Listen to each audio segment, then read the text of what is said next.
para a parte 2 hoje da Carta aos Romanos. Bispo G, muito boa tarde. Boa tarde, telespectadores. Boa tarde, Dani. É muito bom a gente falar, né? A Carta aos Romanos, para mim, é a carta mais importante que tem para nós entendermos todo esse processo, né, da salvação em Cristo Jesus. É a carta que foi escrita por Paulo na terceira viagem missionária, no finalzinho da viagem. Vamos ver aí no mapa para quais as principais cidades que Paulo escreveu as suas cartas. Então ele escreveu cartas para Roma, como nós já falamos, Tessalônica, Filipos, Éfeso, que inclui as cartas a Timóteo, Colossos, Galácia, que é a região norte ali da Ásia Menor, Corinto, que é a carta aos Coríntios, 2 cartas. Então aí estão as principais cidades para onde Paulo enviou as suas cartas, algumas escritas durante a segunda viagem missionária, outras durante a terceira, e as últimas cartas escritas quando ele estava aprisionado em Roma a partir do ano 60 depois de Cristo. Bispo G, nós falamos já de alguns temas polêmicos na última aula. Começamos a falar sobre, primeiro, as práticas dos próprios romanos, os estrangeiros, e que são condenadas por Deus, práticas de pecado. Falamos da idolatria, falamos da prostituição e da homossexualidade, um tema inclusive muito polêmico. Ontem a aula foi bem polêmica. E agora nós vamos entrar já agora nos aspectos mais espirituais, no sentido do confronto entre a lei judaica e a graça. Né? O confronto da antiga aliança, dos hábitos do Antigo Testamento, agora com a nova aliança através de Jesus Cristo. Então hoje nós organizamos aqui 5 temas polêmicos que nós vamos ler nos primeiros capítulos de Romanos. E nós vamos aqui discutir estes assuntos, como Paulo enxergava, e é claro que o que Paulo enxerga é aquilo que ele aprendeu na doutrina apostólica, aquilo que ele aprendeu com Jesus Cristo. Não diretamente, mas indiretamente através dos próprios apóstolos, mestres e profetas que o formaram. Então vamos começar falando sobre juízo temerário. O que é juízo temerário? Então vamos ler a passagem.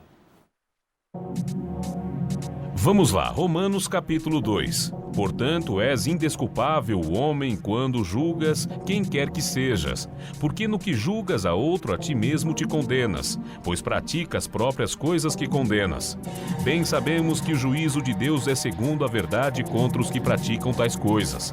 Mas segundo a tua dureza e coração impenitente, acumulas contra ti mesmo ira para o dia da ira e da revelação do justo juízo de Deus, que retribuirá a cada um segundo o seu procedimento, porque para com Deus não há acepção de pessoas.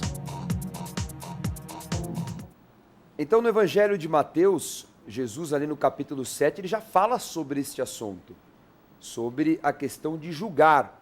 Mas aqui, Paulo fala sobre a posição do homem de julgar outros homens e ainda numa condição pior, sem temor, que é julgar alguém que está acima de você, uma autoridade instituída. Ele vai voltar nesse assunto no capítulo 13, nós vamos ver nas próximas aulas, mas Bispo G, uma pessoa, assim, romano que for, ele pode falar, ele pode criticar uma autoridade que está acima dele?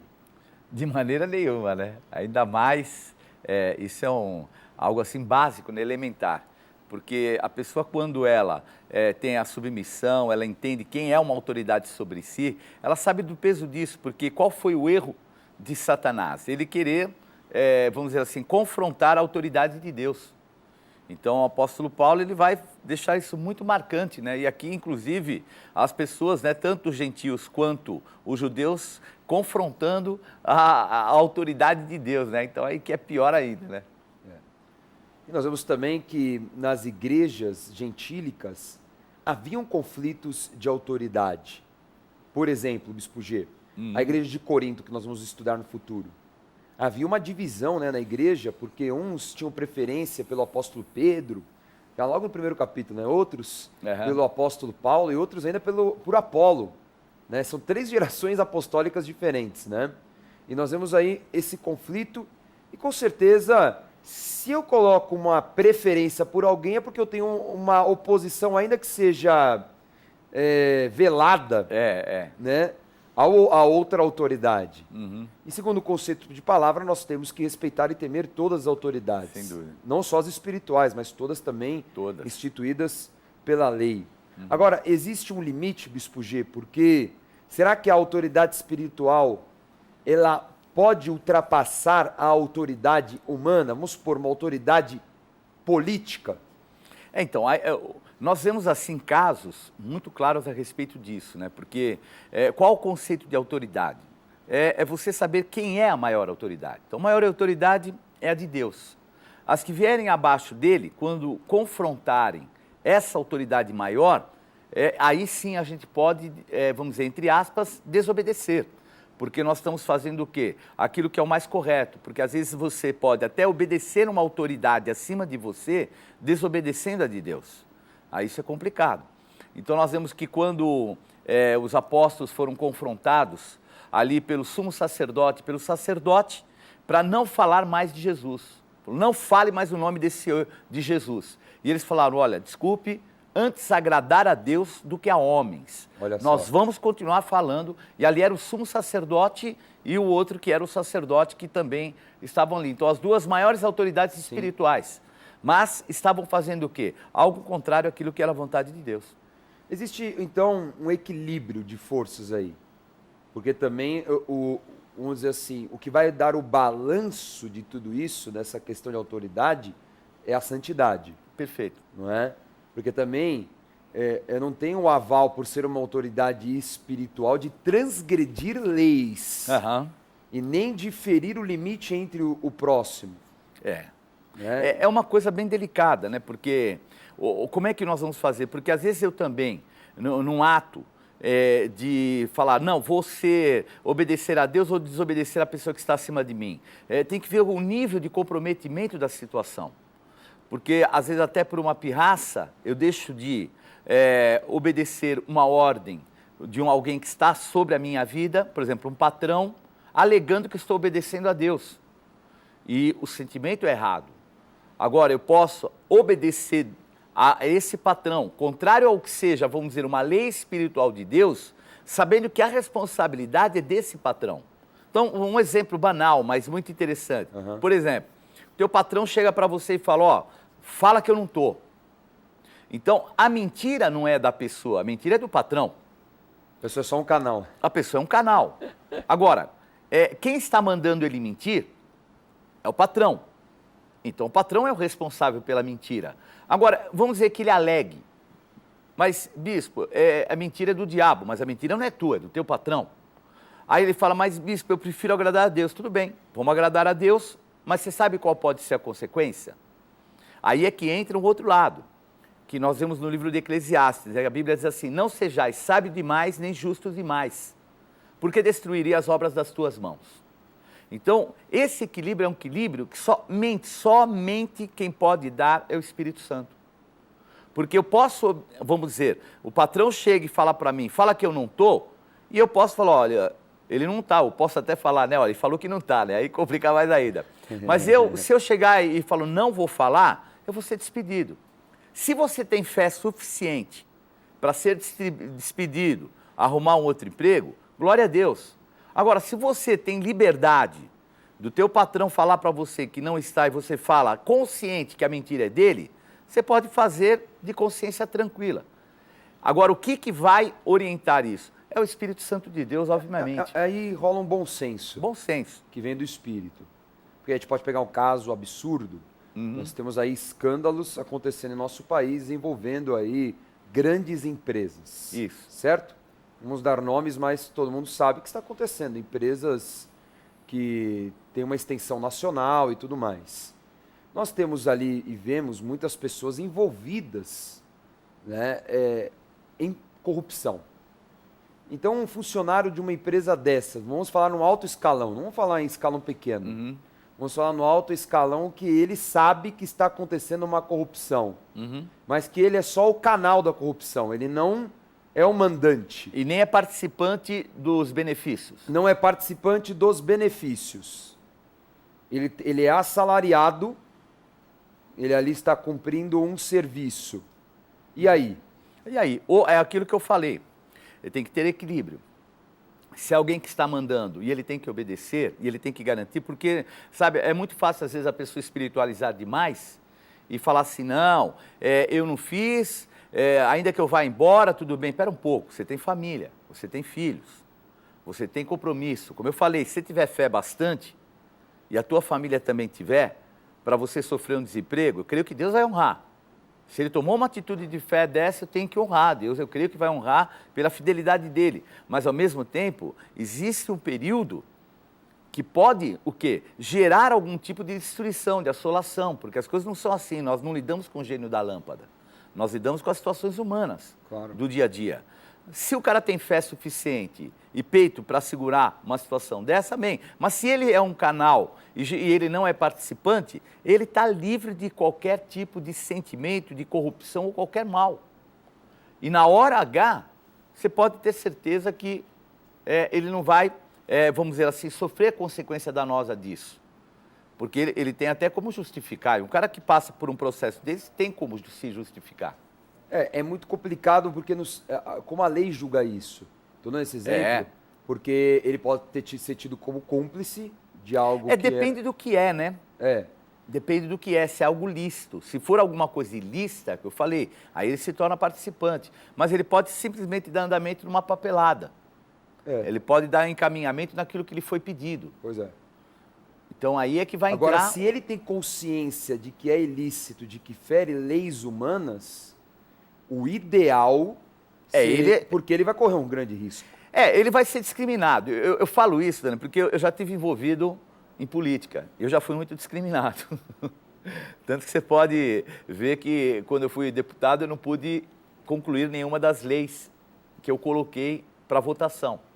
Obviamente por quê? Porque, infelizmente, existem coisas que saem fora do nosso controle, vamos colocar assim. Mas ele tem que estar preparado também para ser discriminado. E é o que eu falei, se tem fé suficiente para isso, faça. Se não tem fé para isso, se prepare e se calce. Claro. Se calce para não ter comprometimento no final. Mas infelizmente, é uma estrutura maligna e nós temos que estar fora disso. Nós vemos exemplos na própria Bíblia de homens que não participaram, que não se envolveram. Nós estamos no ano de Daniel. Daniel, ele resolveu não se contaminar e Deus deu caminhos para ele. Sim. Ele tinha fé para isso, tinha orientação do Espírito Santo para isso e não se contaminou. Mas, num outro momento, ele foi contra uma lei humana, porque a lei estava lá. A lei foi uma lei humana. Verdade. Foi o rei decreto babilônico. Não pode orar, não pode não pedir pode nada orar, pra ninguém. não pode buscar ninguém a não ser o rei e assim por diante. Ele foi contra a lei. Pois é. Então, ele tinha peito para segurar? Teve. Foi para onde? É o que eu falei, tem o período. Passou pela consequência. Passou. E foi um grande risco. Um grande risco. Ele foi livre do leão, mas ele foi para a cova.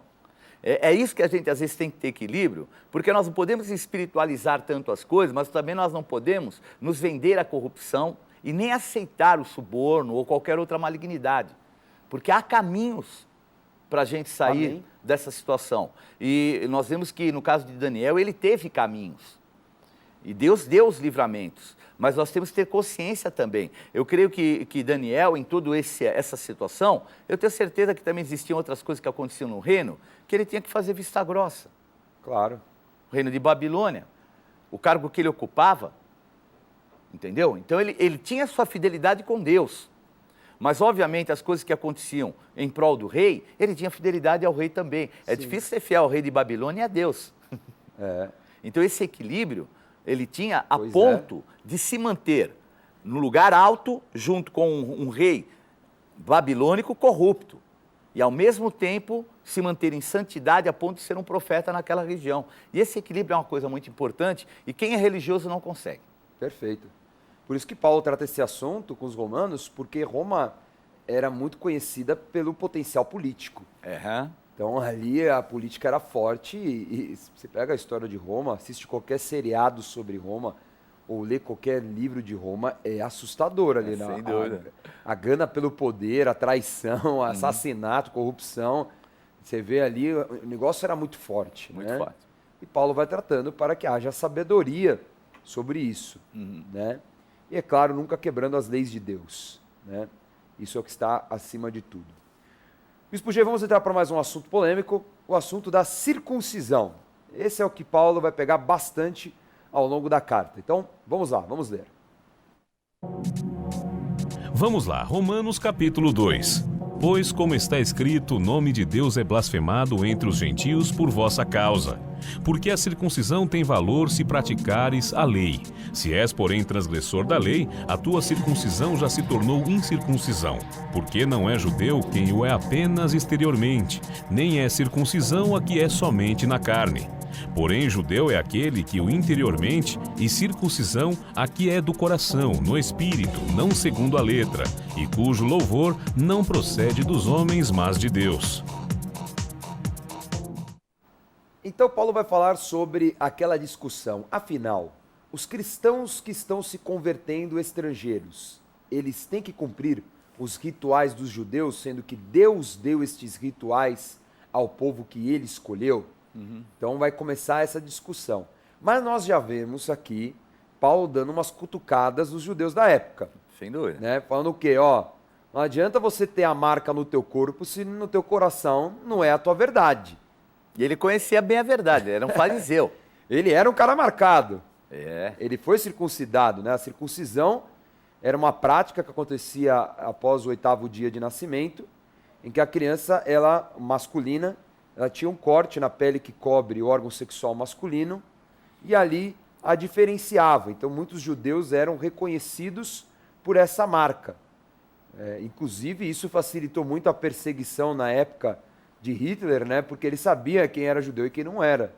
Era facilmente notável porque eles tinham esse voto logo no nascimento, nos primeiros dias. E era uma marca que Deus deu a Abraão antes da lei. Ela foi formalizada pela lei. Então, todos os judeus, até hoje, praticam a circuncisão. Agora, queriam obrigar os cristãos. Então, imagine, Bispo G, hoje uma pessoa, você vai pregar o evangelho.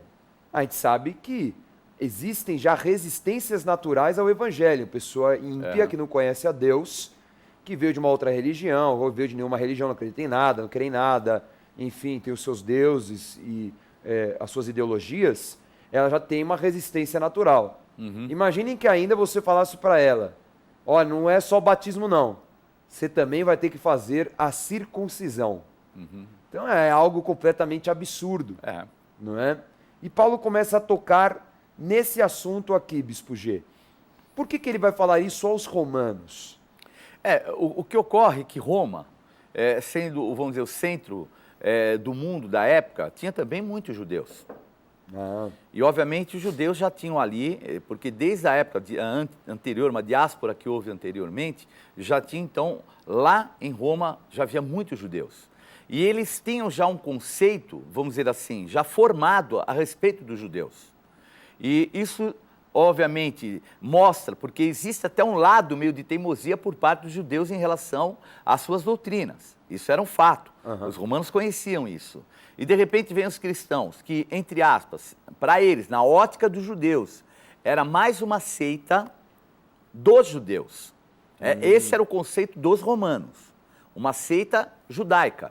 Como eram os essênios, como eram os fariseus, os saduceus e os outros. Então, aí chega alguém com um contexto muito diverso, por isso que Paulo, ele gasta praticamente aqui um tempo muito grande falando da circuncisão, porque ela era a marca dos judeus, qualquer que fossem. Sejam essênios, sejam os fariseus, sejam os saduceus, herodianos, todos eles tinham essa marca. E, de repente, entre aspas, essa nova seita não tem, aí é que Paulo que vem trazendo essa justificação do porquê e já mostrando para eles não se deixarem contaminar pela religiosidade. Porque a religiosidade, depois que deixar uma marca neles, dificilmente ela é tirada.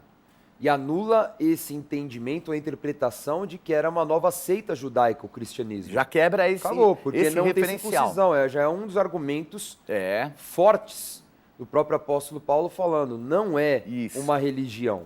Perfeito. É a verdade. É aquilo que espiritualmente acontece e é o único caminho. Não é uma divisão do judaísmo, não é uma seita, é a verdade. Exato. É o Cristo, é o Filho de Deus, é a nova aliança daquilo que foi uma antiga aliança que hoje não tem mais eficácia. Agora, a nova aliança ela não é somente para os judeus, ela é para o mundo inteiro. E por isso não precisam se circuncidar no mundo inteiro. Vamos ver agora mais um tema, promessa. Promessa acontecendo no livro de Romanos. Vamos ler. Vamos lá, Romanos capítulo 4. Essa é a razão porque provém da fé para que seja segundo a graça, a fim de que seja firme a promessa para toda a descendência, não somente ao que está no regime da lei, mas também ao que é da fé que teve Abraão.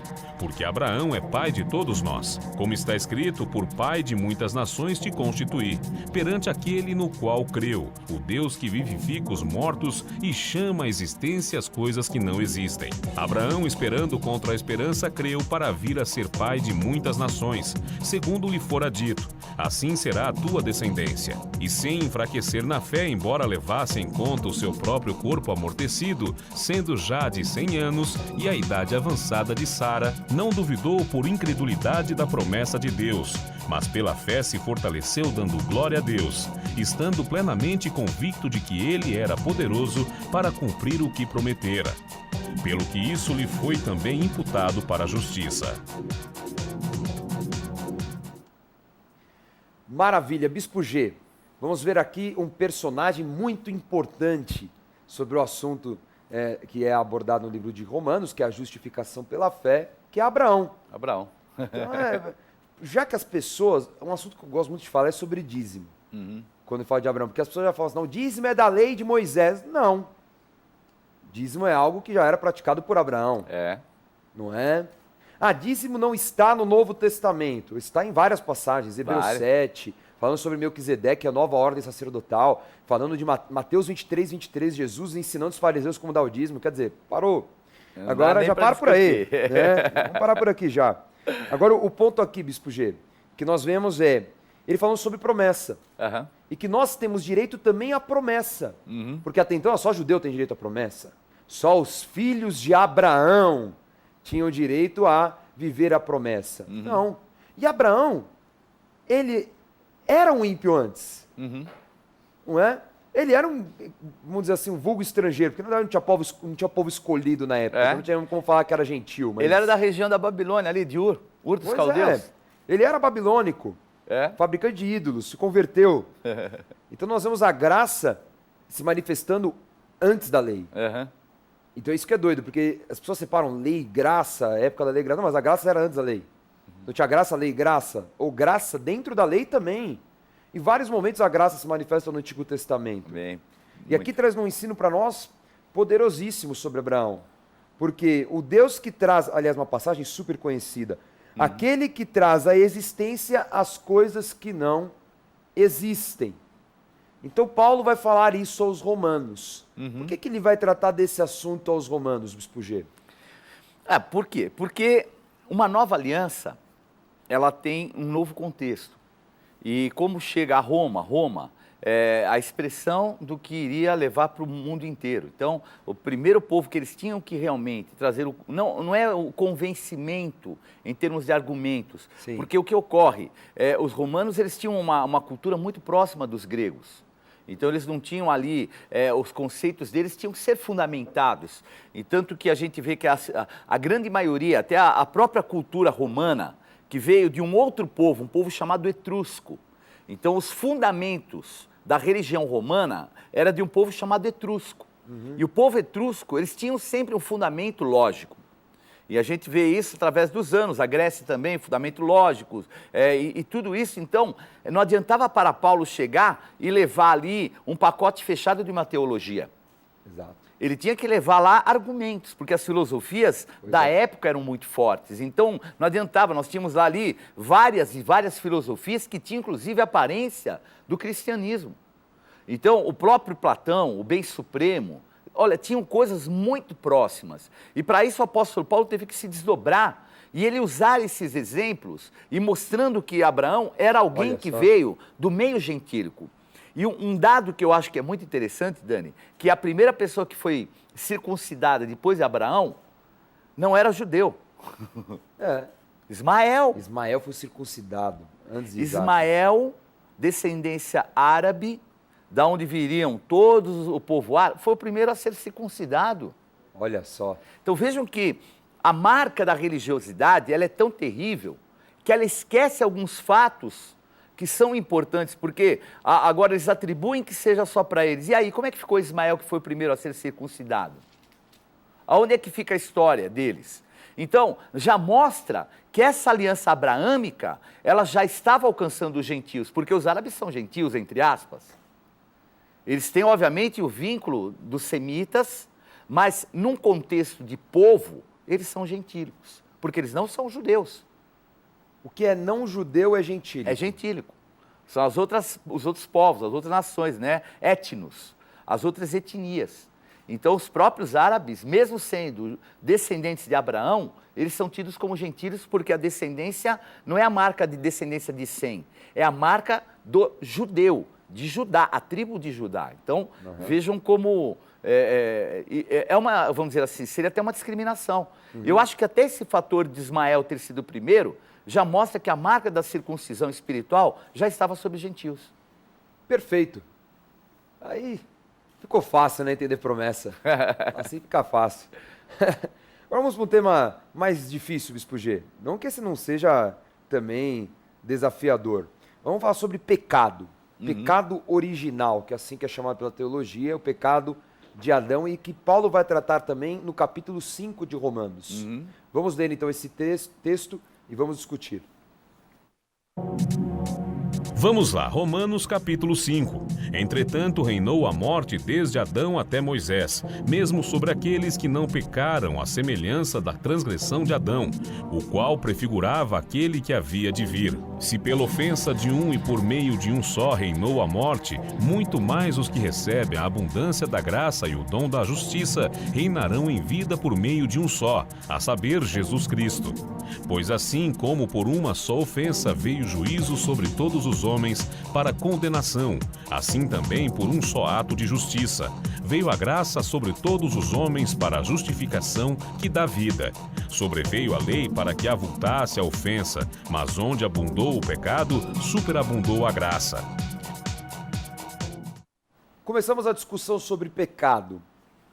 Então, o pecado ele tem sempre como resultado a morte. Não precisa ser a morte física, mas morte de muitas coisas, morte dos sentimentos, morte espiritual e assim por diante. Aqui ele vai falar que de Adão até Moisés reinou a morte. A partir de Moisés, então, deixou de reinar a morte. O que nós podemos atribuir aqui? Será que essa questão dos sacrifícios da lei, que era uma vida por outra vida, porque a forma de cobrir o pecado era o sacrifício. Nós vemos ali Levítico, nós lemos Êxodo, né, a partir do capítulo 20, uma série de leis. E, os primeiros capítulos de Levítico são muito mais, vamos dizer, descritivos sobre o que deveria se entregar de oferta para tal pecado. Então, tal pecado era isso, tal pecado era aquilo e tal. É exatamente isso que Paulo está afirmando, que passou a existir a lei do sacrifício formalizada por Moisés, e aí a graça será um sacrifício único. É Perfeito. isso, Bispo G? Isso. Então, veja bem, esse contexto, Daniel, é um contexto muito delicado, porque algumas pessoas, ao lerem esse trecho que foi comentado, acham que a partir do momento que começou a lei, as pessoas eram salvas. Isso não é uma realidade. Então, a Bíblia fala que a lei, ela foi o quê? Um tutor, uma ama seca. O que é um tutor? O tutor é aquele que acompanha um menor até que ele tenha não só idade, mas maturidade para assumir uma coisa mais elevada. O homem não tinha essa estrutura. O que quer dizer?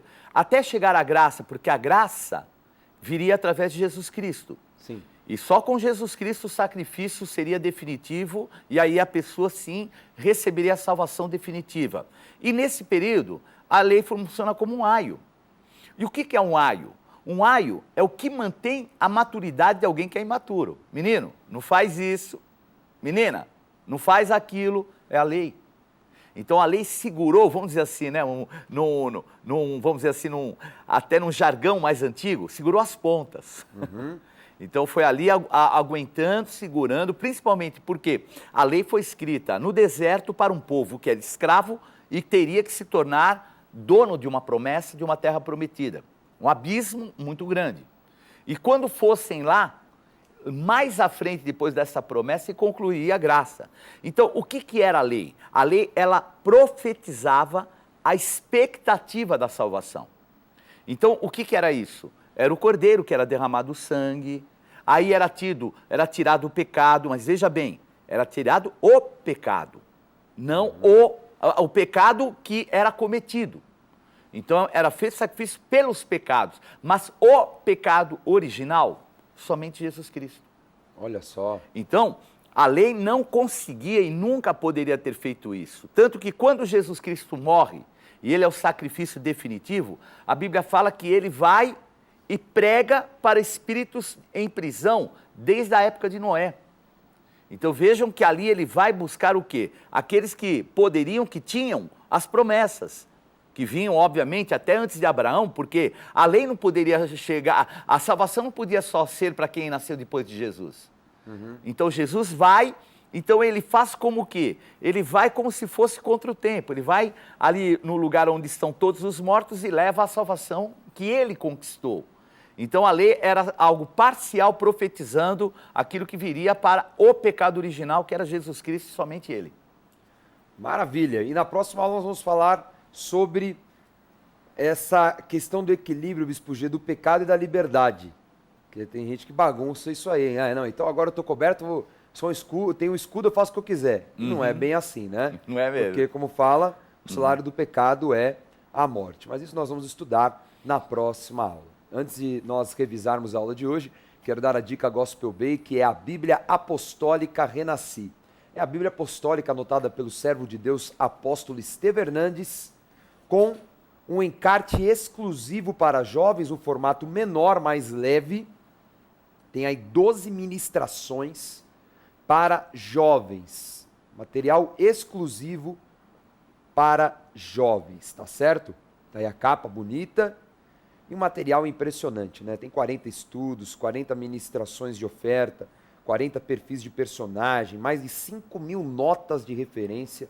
Esta Bíblia é incrível e você pode adquirir agora pelo nosso site gospelbay.com.br ou pelo telefone 3500-1222, que é o Televendas. E você vai receber com toda a comodidade e segurança na tua casa. O Gospel Bay é a loja virtual da Rede Gospel de televisão. Nova loja Gospel Bay.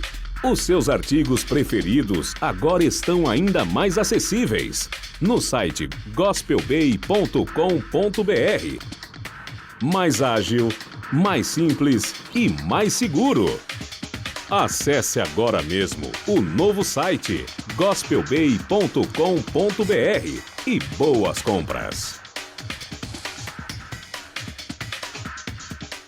Chegou a hora da revisão. Na aula de hoje, estudamos os capítulos 2 a 6 da carta aos Romanos, discutindo temas polêmicos como circuncisão, o ritual judaico que não tinha mais sentido ser praticado nos cristãos, promessa, como Deus trouxe à existência filhos a Abraão, pela justificação viveremos as promessas, até as que não teríamos direito. Juízo temerário, julgar o próximo é condenado por Deus e ele julgará cada um, inclusive as autoridades, e retribuirá segundo suas atitudes. Que Deus te abençoe. Até a próxima aula.